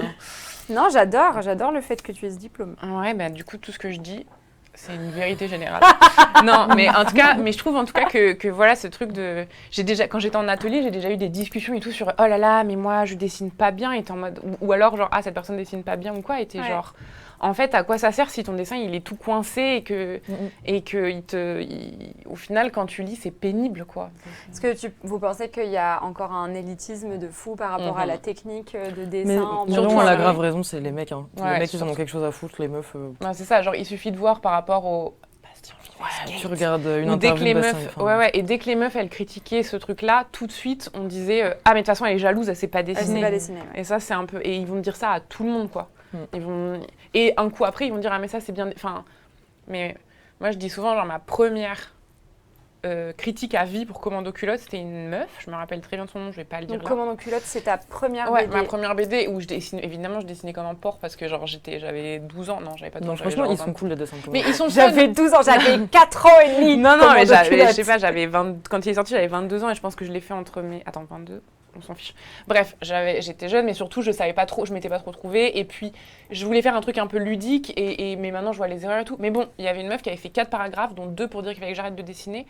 Et où elle disait, et ça, on s'en fiche, elle peut penser ce qu'elle veut, mais par contre, elle disait que les hommes, eux, avaient le droit de mal dessiner, mais pas les femmes. Et elle disait, riser, c'est OK, et en mal, c'est non, tu vois. Et vraiment, elle disait ça. Bon, là, mais vraiment, et il y avait un truc où... Oui, c'est très genré en fait, parce que maintenant ça va, les gens ils sont pas en mode genre une femme égale une coloriste, mais quand même. Non, mais quand même, on te sort Soit tout le temps que ton dessin il est naïf quoi. Ouais, soit vrai. ton naïf, soit ton dessin il est naïf et enfantin, soit il est girly, soit tu dessines mal. Ouais. Voilà, c'est un peu relou et il faut Mais je trouve que peut-être que je me trompe et c'est peut-être parce que je baigne plus dans votre milieu de la BD. Enfin, genre, je préfère justement m'affranchir aussi en lisant. Tu vois, je vais pas du tout me poser des questions sur la technique et genre la ligne claire et compagnie. Et du coup, j'ai l'impression que ça change quand même, non ? Il y a de plus en plus de dessins qui s'affranchissent un petit peu des codes, d'autrices et d'auteurs du coup qui embrace ce truc-là, qui est un peu plus libre, non, dans la BD ? Ouais, à fond. De toute façon, la BD, c'est un médium qui bouge beaucoup, là, qui est très, très foisonnant pour le coup. Il y a des milliers de titres qui sortent par an, des formes super diverses et tout. Et effectivement, aussi de moins en moins juste de mecs hétéros, quoi. Enfin, il y a beaucoup de meufs. Donc, ouais, on s'amuse plus, je pense, que dans les années 80, quoi. Ouais, exact. Et puis, je pense aussi que ce qui change pas trop, c'est les institutions. Tu vois, c'est un peu les... Pardon, je sais pas ce que je fais avec mes cheveux.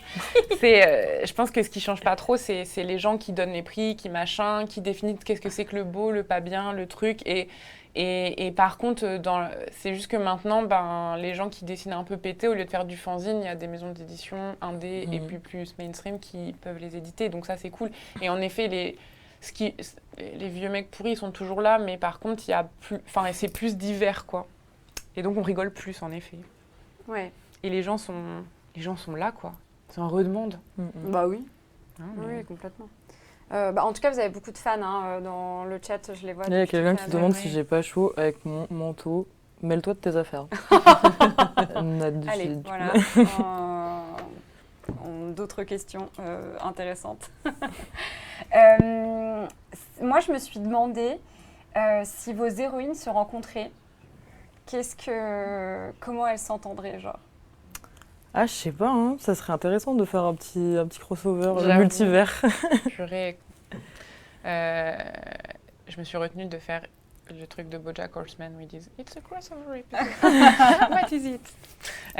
Mais genre, j'avoue, quand tu veux, ma belle. Bah vas-y, on fait un playdate, on les emmène jouer au parc et on voit ce qui se passe, quoi. Oh, s'il vous plaît, faites ça. J'adore. Mais qui, tu vois, est-ce que c'est le fantôme et en colis ou est-ce que c'est les meufs de la... Pourrait faire rencontrer mon fantôme et ton fantôme et ils se raconteraient leur truc de fantôme. Je pense que ton fantôme... Peut-être qu'elle pourrait le date, genre, parce qu'elle est sur Finder, tu vois. Ouais, mais elle a l'air... Enfin, désolée, elle a l'air un peu chiante. C'est le genre... Moi, quand je la lis, je suis un peu en mode... Tu sais, c'est le genre de personne qui est vraiment gentille. Et Non, t'as pas de réponse, t'as pas de raison de la détester, mais après, t'es un peu... Mais elle est juste gentille, si je pouvais ne jamais voir cette personne... Mais arrêtez de la bully.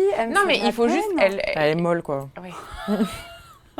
mais elle est pas méchante. Mais non. Non, mais j'adore la gentillesse. Moi, je trouve que c'est la meilleure valeur. J'adore la gentillesse. Mais par contre, des fois, il faudrait juste qu'elle s'impose un peu, peut-être. Ouais. Est-ce que ça se voit qu'elle c'est une people pleaser? Ouais. Je sais pas, peut-être que je me trompe. Non, t'as totalement raison. C'est mon analyse de sociologue. Okay. Elle se laisse trop marcher dessus. Purée. C'est vrai. Mais tu penses qu'il lui Victim faudrait quoi blaming. comme déclic? Je sais pas, qu'est-ce qu'elle pourrait faire Mireille. Mais Mireille, je pense qu'en plus, elle a une personnalité. Enfin, quand t'es un fantôme, ta personnalité, c'est fini, tu vois. T'es déjà mort, c'est à vie comme ça, enfin, à mort comme ça. Donc, elle aura jamais le déclic, je pense. Ok, dommage pour elle. Donc, du coup, vous voudriez faire rencontrer Mireille et ton fantôme ou Ancoli et une des filles? Bah, tout le monde au final. Bah ouais, on énorme fait grosse soirée en fait. Gros stuff dans le superbe manoir. Mais je pense que les personnages vrilleraient quoi quand même. Vu comment elles sont... Je crois que ta phrase « j'adore la gentillesse » est en train de devenir culte. J'adore la gentillesse, elle a dit. Non mais moi j'adore les gens gentils. Hein, mais c'est vrai, parce qu'il y a un peu ce truc où, là comme on vient de faire, en plus on est un très mauvais exemple, ce truc de dire genre... ah ouais, elle est gentille, pour dire pas très intéressante. Alors qu'en fait, les gens, moi des fois, tu sais, tu rencontres quelqu'un et tu sens que cette personne, elle irradie de la gentillesse et je me dis, ces gens sont trop précieux, il faut les protéger absolument. Pas en mode avec pitié, tu vois, mais juste en mode, c'est quelle valeur rare. Voilà, vive la gentillesse. J'avais fait des pins Vive la gentillesse, un truc C'est comme vrai ça. Ouais. Et pour la Ligue des super féministes. Ah, ok. Voilà. Bon, bah voilà, bah, on garde cette phrase en tête. J'aime la gentillesse. Moi, j'ai des amis gentils, moi. J'adore la gentillesse, hein, j'en ai plein. On n'est pas des edgelords en mode genre. Et moi, je me demandais en quoi est-ce que le support de bande dessinée, le fait d'avoir traduit votre histoire sous la forme de bande dessinée, pourquoi avoir choisi la BD Est-ce que ça vous aide à représenter ce que vous avez en tête Salomé? Je sais pas, mais c'est un truc, la BD qui me fascine depuis vraiment que je suis enfant et j'ai commencé à le faire il y a super longtemps et du coup je me rappelle même plus trop c'est quoi les raisons. Mais je crois que le fait que ça permette de faire beaucoup de blagues, ce qui par exemple l'écriture pure, enfin moi un roman avec 2 blagues par page ça me saoule tu vois, alors qu'en BD pas du tout. Et je sais pas, c'est juste un langage que j'aime trop mais pourquoi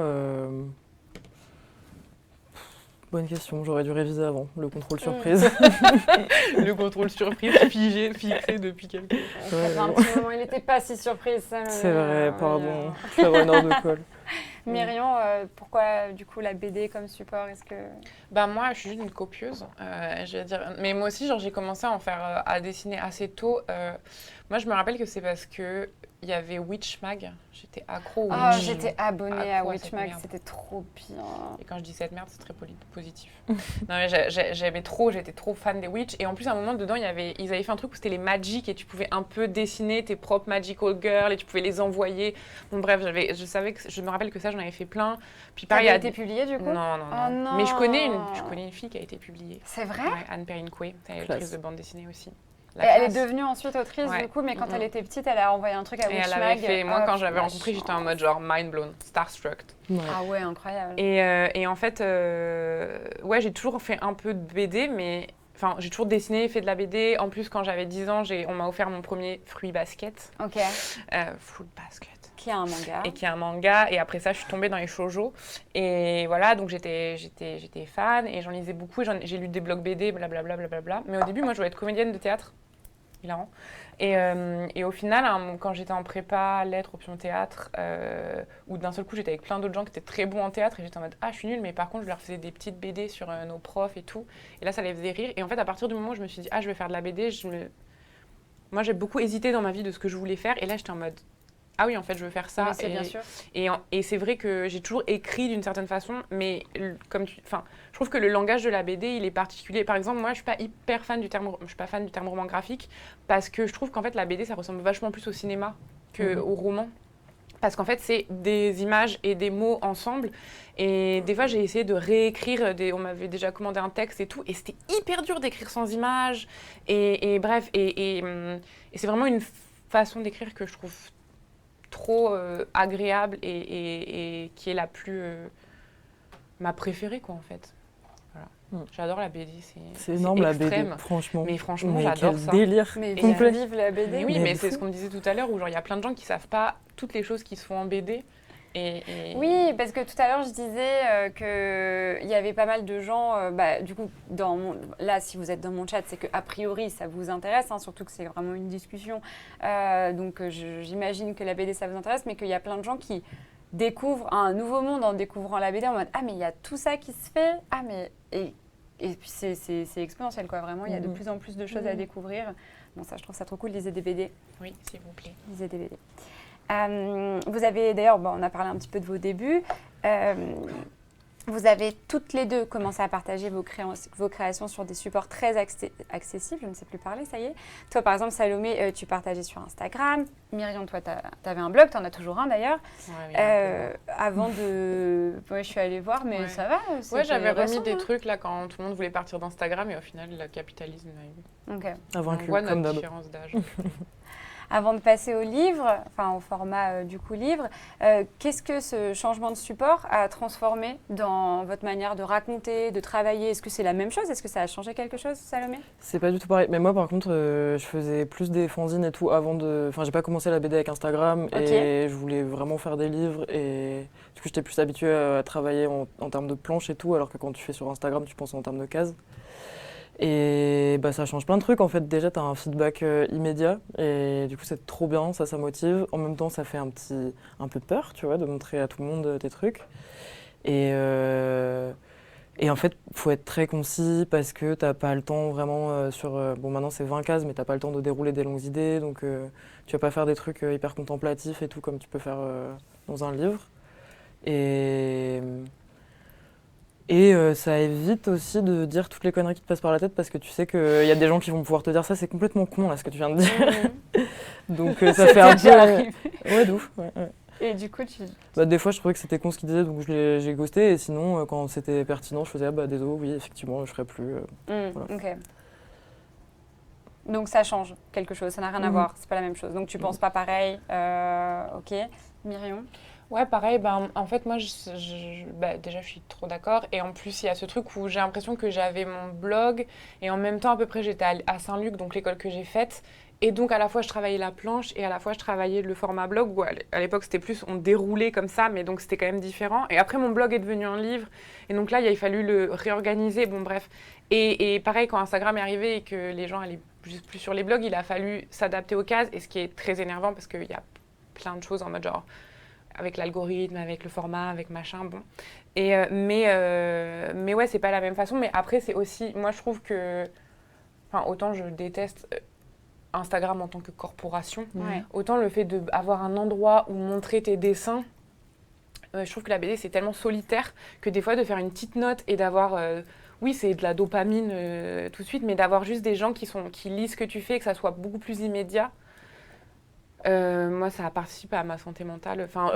Mais juste en fait, parce que sinon, tu es tout seul et tu te dis trop vite que ce que tu fais, ça n'a aucun sens. Et voilà, je dis pas que ça a énormément de sens. T'aimes bien travailler avec le retour quand même, vu qu'une BD, j'imagine que c'est quelque chose que tu fais seule la plupart du temps. En plus, on travaille de chez toi, quoi, en général. Oui, non, dans ton atelier. Et du coup, peut-être que poster de temps en temps sur les réseaux, le fait d'avoir un retour immédiat, ça te dit ça te conforte dans ce que tu fais, ou à l'inverse, comme tu disais tout à l'heure, tu peux avoir des retours inverses? Les deux, mais en tout cas, tu es dans un truc vachement plus direct de genre... et moi, je trouve ça trop bien de faire des livres. Enfin, je trouve ça trop bien que... Moi, je gagne pas du tout d'argent par mes réseaux, quoi. Je fais pas de partenariat, je fais pas de... Et du coup, tout mon argent, c'est des livres... En fait, tout mon argent. Oui, tout ton argent. Non, mais tous mes revenus, ils viennent soit de de mes livres, de mes bandes dessinées, soit des contrats d'illustration, soit des livres que j'ai illustrés, etc. Et en fait, il y a aussi un truc beaucoup plus rassurant que les deux soient aussi détachés. Et comme ça, c'est vraiment pour moi, j'ai l'impression que montrer tes BD en ligne, c'est ça, c'est pour avoir c'est peut-être dans un truc de sens et de genre rapport aux gens, plus que... Enfin, il y a un truc vachement plus immédiat et voilà, moi après je suis une Skyblog kid, quoi. Enfin vraiment, genre j'ai un blog depuis que je suis en 3e. À l'époque, c'était Tokyo Hotel-fan. Mais du coup, il y a quelque chose que j'aime dans le fait aussi, et c'est ça, et en fait que des gens te disent oui c'est cool, ou oui là ça me met mal à l'aise ou quoi, c'est bien parce que moi je trouve que des fois la BD, quand t'es tout seul et tu dois écrire... tu fais ton livre et t'écris 30 pages avant de l'envoyer à ton éditrice. Et là, c'est quand même 30 pages, c'est long. Et là, des fois, t'es en mode, mais qu'est-ce que je raconte, quoi. Et où est-ce que je vais? Ouais, c'est ça. Et moi, par exemple, j'ai des relectrices à qui qui sont des amies et tout, mais à qui je fais lire mes livres parce que pour pas vriller. Je sais pas d'ailleurs si toi tu... Moi pas trop, enfin si je montre à mes potes ils me demandent et tout, mais plus vraiment en pure ermite où je suis genre je m'enferme dans ma forteresse de solitude et je gratte des BD et tout. Mais s'il n'y avait pas Instagram, moi je crois que je prêterais un câble. Et c'est trop bien aussi d'avoir un truc où tu as une petite idée à la con, tu vas pas faire un livre dessus et juste boum dans la journée c'est plié, tu le mets sur Insta, quoi. Ouais. Oui, c'est parce que en fait, j'avoue, si le format est tellement plus léger, t'es pas obligé de te dire celui-là on va l'imprimer, on va l'éditer, on va en faire un livre. C'est vrai que tu peux mettre plus de trucs et plus de formats plus courts, etc. En tout cas, je pense qu'il y en a beaucoup qui vous suivent aussi pour ça. Je sais que j'ai pas mal de copines qui sont trop fans de ce que tu fais, Salomé, sur Insta. Donc, voilà, mais moi je t'ai découvert avec les livres en... Toi Marion, tout le monde s'en fout. Alors que Marion, mais vraiment, alors moi tous mes amis détestent. Pas du tout, c'est terrible, voilà. Non mais évidemment, bien sûr que si. C'est juste que Salomé, je viens de la recevoir, c'est la première fois, d'accord. Tout le monde est fan de Salomé, je suis d'accord avec ça. Tout le monde est très fan, évidemment. Comment ça s'est passé la sortie de vos BD respectives? Est-ce que vous avez déjà fait quelques séances de dédicaces là ou pas du tout? Ouais, mais j'en ai fait pas mal quand c'est sorti, genre au mois de juin. Et du coup, c'est un peu bizarre parce qu'en fait, les gens, ils achètent le bouquin, ils l'ont pas encore lu, donc t'as pas des retours immédiats. Ouais, oui, c'est vrai en fait. Ouais. Après, ils t'envoient plus un message sur Instagram. Bah, moi, j'ai eu plutôt des bons retours et plutôt des gens qui n'ont pas kiffé aussi. Et voilà. Ah ouais, et ils t'écrivent pour te le dire? Ouais, ou alors ils font des notes Babelio de 40 lignes. Ouais, ça, mais moi aussi, mais j'ai arrêté de regarder ça. Ça, c'est la flagellation du moine copiste. Ça, faut pas moi, faire. c'est Goodreads. Ah ouais. Mais c'est dur.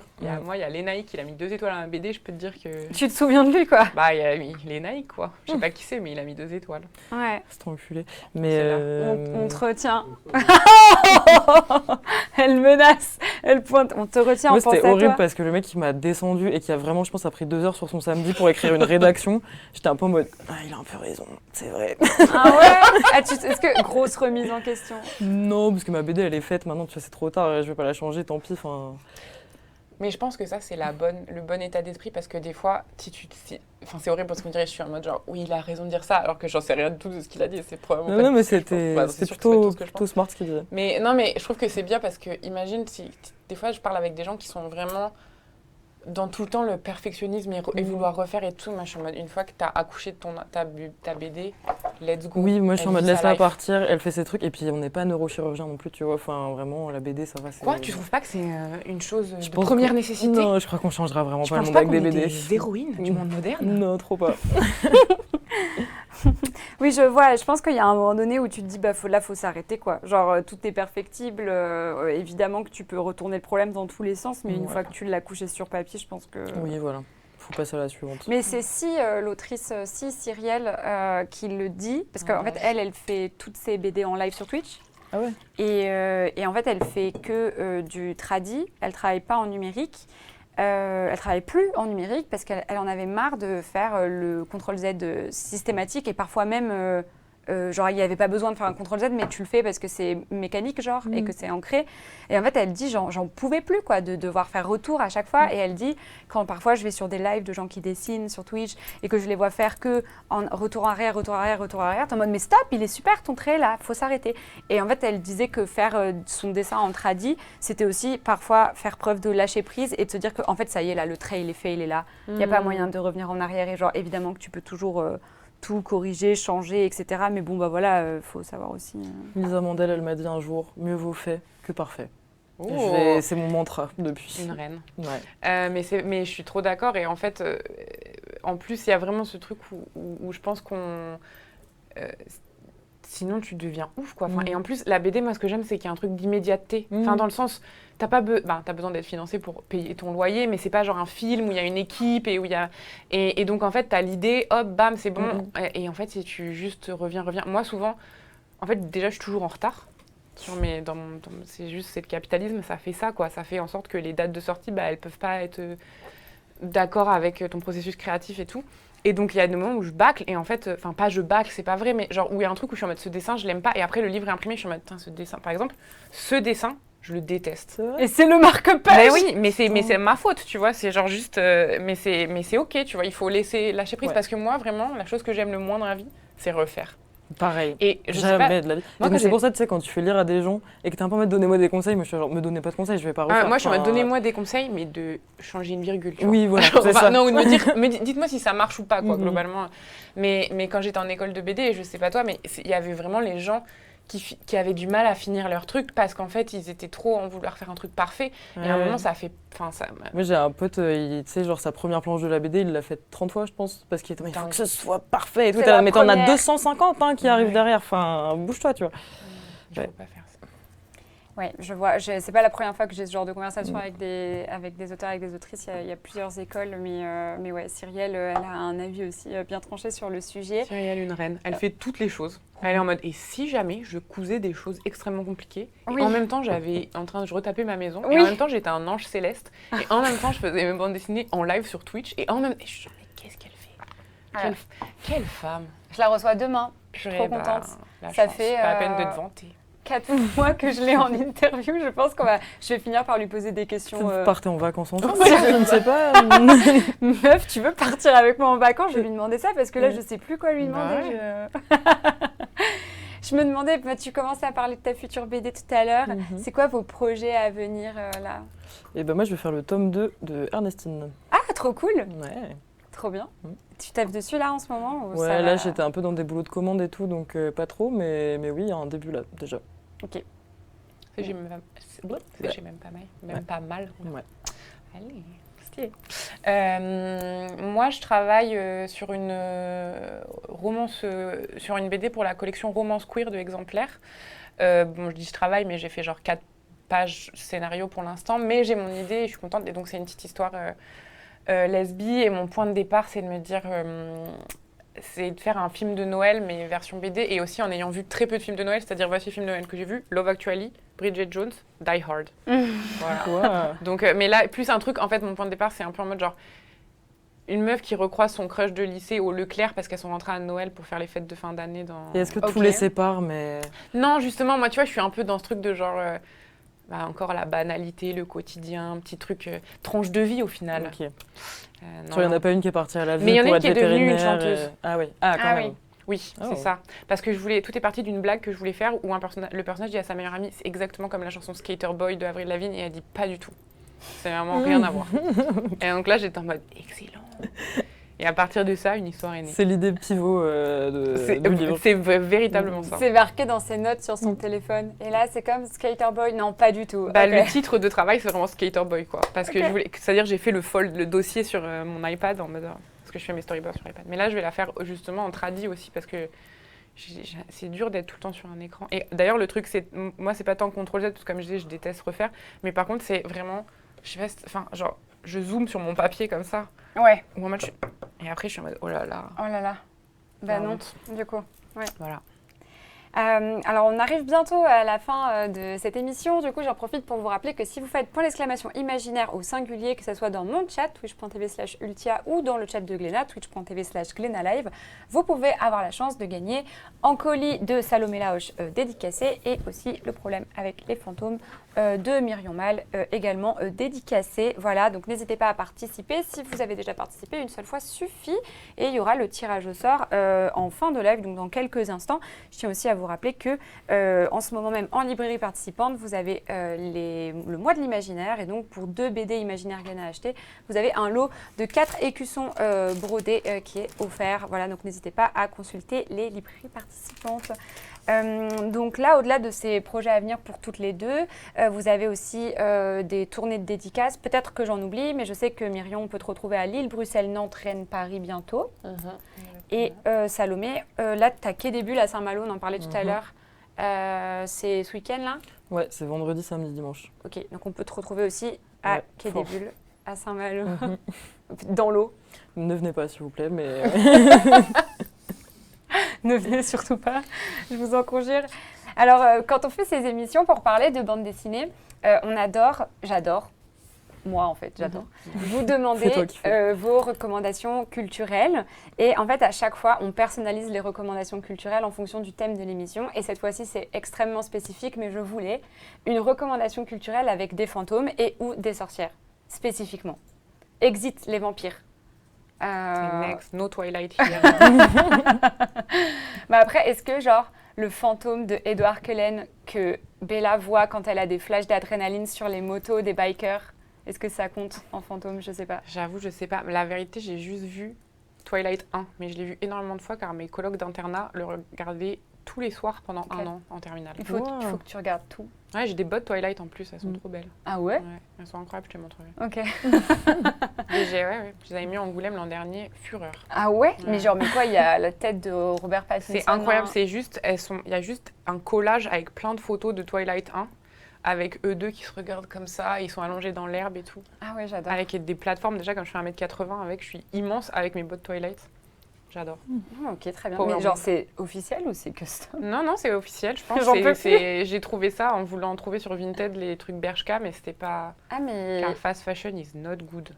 je les ai prises en photo. Mon Poppy a pris tes Bah bottes voilà. en photo apparemment. Voilà. On veut voir les bottes? Bah ouais, là, je vous les montrerai. Ben ouais. Ok. Followez-moi sur Instagram. Alors, Followez-moi sur les réseaux. ouais, Non, oui, c'était une j'avoue. blague, pardon. Follower sur les Ne réseaux. followez pas pour voir mes potes. Pardon, ta Salomé, recommandation de est-ce que t'as une sorcière. recommandation? Oui, alors j'ai un peu galéré à la trouver et le truc qui m'est venu en tête, c'était la saison 3 de American Horror Story qui s'appelle Coven. Ah grave, trop bien. Et parce que, je sais pas, c'est trop fun. En fait, il y a que des personnages de meufs. en même temps, grosse diversité. Et du coup, t'as un peu la sorcière qui est un peu une vieille folle avec les cheveux ébouriffés. En même temps, t'as la sorcière un peu rock sexy et tout. Et t'as genre Fleetwood Mac, ça fait plaisir. C'est vrai. Il y a de la vraie magie comme on aime, avec des sortilèges un peu élaborés. Et juste, c'est aussi une série sur dynamique de relationnel entre meufs. Donc voilà, plutôt fun.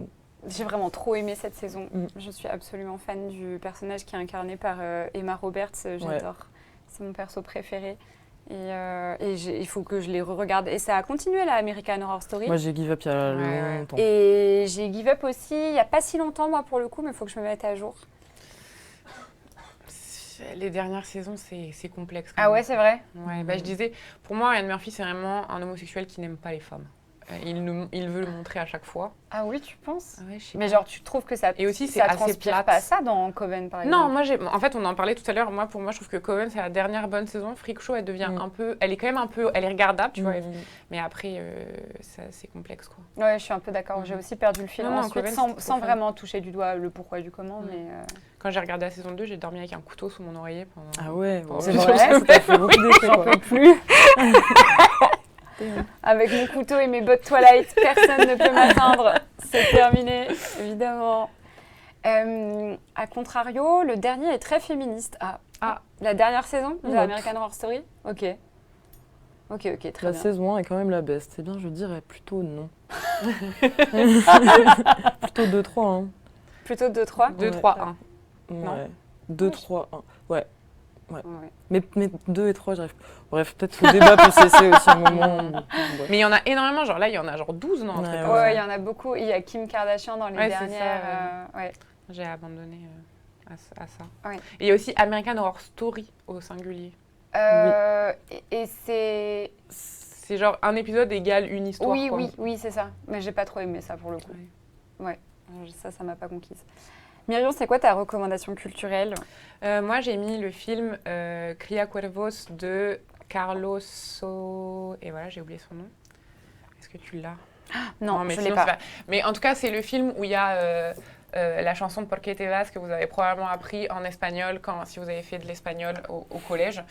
Et en fait, c'est un film de genre 76 et l'histoire, c'est une famille avec un père qui est un ancien dirigeant franquiste, donc ça parle du franquisme, etc. Bon, bref. Mais surtout, la mère est morte et il y a 2 petites filles, 2 enfants. Et en fait, la plus grande, elle voit le fantôme de sa mère. Et c'est un film en fait sur le deuil à l'enfance et en même temps, il y a un peu ce truc politique en arrière-plan. Et voilà, mais ça reste, c'est un peu dans la petite histoire dans la grande histoire. Mais voilà, et je trouvais que ça marchait bien parce qu'il y a aussi cette figure du fantôme et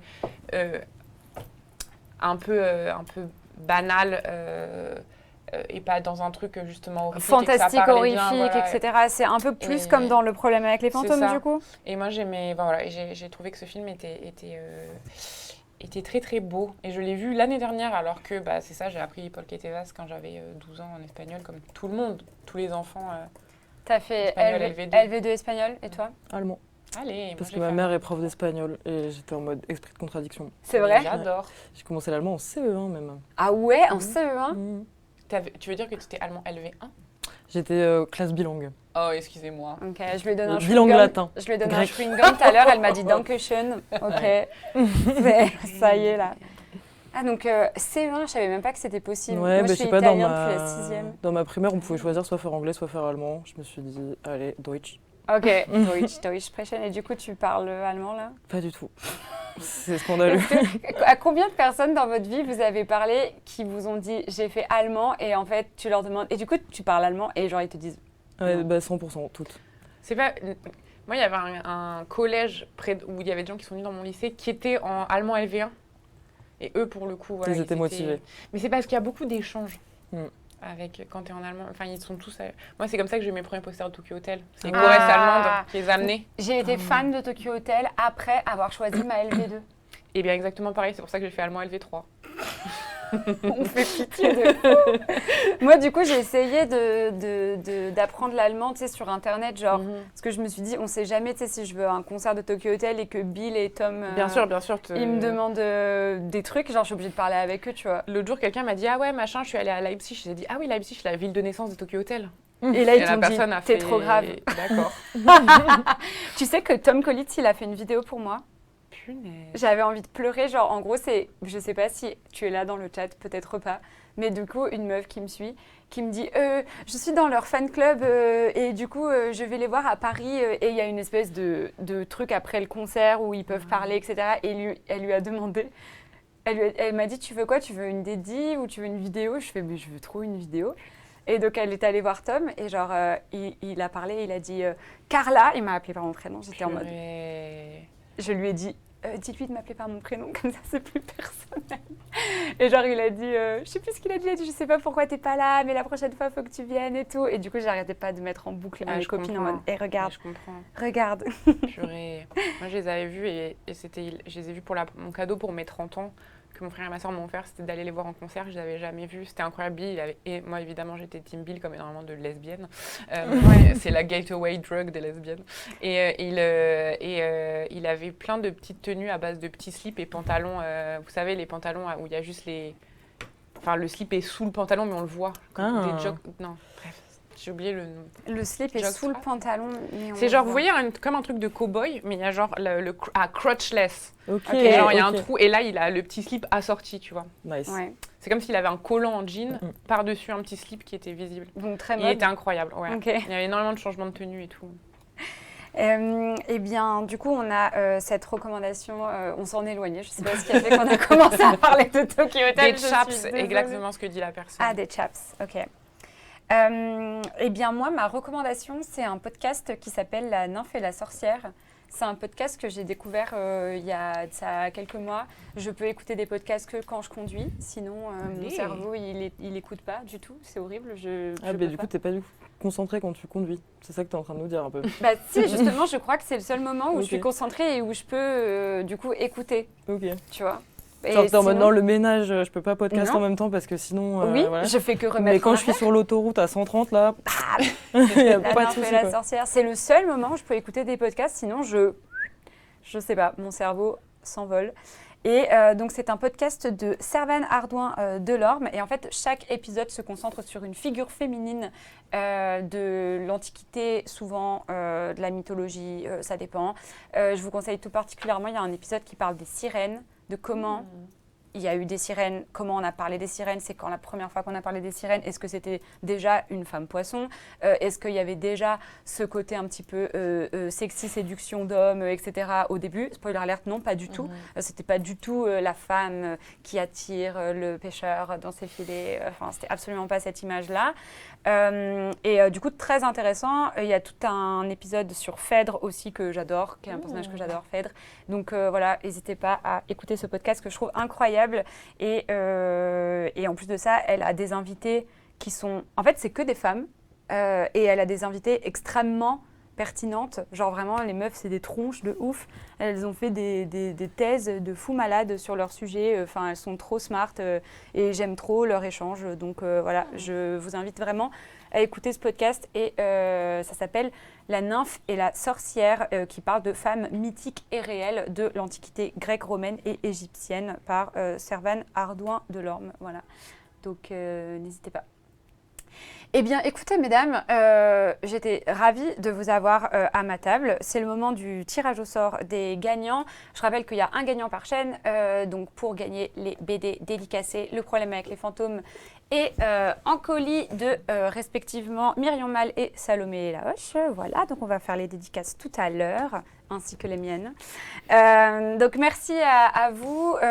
Donc on peut vous voir en dédicace prochainement.